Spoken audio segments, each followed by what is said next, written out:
And we are switching things over, showing it's a lot of sunset pictures we got, and we got so many viewer picks that were sent in this evening. Tried to get as many as I could in, but definitely will try my best. As you can see, looking at Rich Arnoff out of Linden, you can see beautiful fire sunset in the background, some beautiful colors, and even looking at some of these pictures out of Salt Lake City, Utah Lake, Delta, North Salt Lake, from all of our viewers, beautiful sunsets in the background, and it was a beautiful end to our weekend as well. And we'll start out the week on another beautiful note as well. Thank you again to all of our viewers that are sending in these pictures. I definitely appreciate being able to showcase some of the pictures that you guys send in as we look at that wet weather potential going into the middle of the week. As you can see, we're going to eventually see a storm system move in to impact the northern regions of the state, and we'll see those chances for valley rain and mountain snow going into Tuesday and for Wednesday before we will again dry out going into the end of the week. As we look at that upper level futurecast again, we'll see that warming trend going into tomorrow, and then we'll start to see the storm system that will slide its way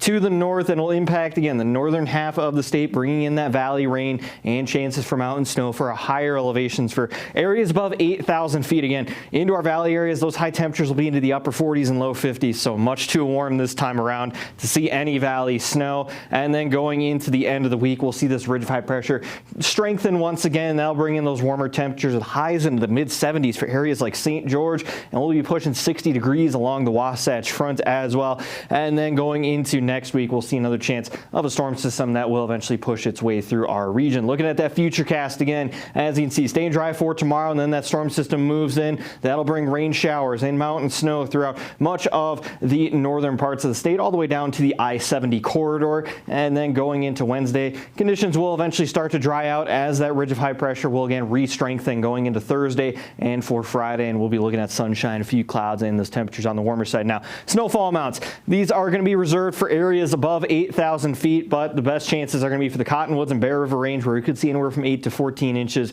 5 to 10 into the western Uintas, 2 to 6 along the Wasatch Plateau, and then 1 to 4 for the rest of our northern mountains into the Wasatch Mountains. So this time around, we're going to be measuring that snow in inches compared to feet that we saw last week. As we look at your low temperatures for tonight, dipping down into the low 30s along the Wasatch Front, 20s and a few teens along the Wasatch back. As we look ahead at your regional forecast for tomorrow, sunshine and just a few clouds, high 58 into Provo, 55 for Salt Lake, 47 for Vernal, 54 for Moab, 58 for Cedar City, 64 for your high in St. George. And as we take a look at your 7-day forecast, we are looking ahead for St. George again, that gradual warming trend with temperatures warming up into the 70s, high of 75 by Friday, 76 by next Saturday, 75 for next Sunday with sunshine, just a few clouds. Not looking at any precipitation chances for this coming week. And then looking at the Wasatch Front, sunshine, a few clouds for tomorrow, high 55 degrees, and we'll see that chances for valley rain going into Tuesday night, and for Wednesday with some breezy conditions on Wednesday. But then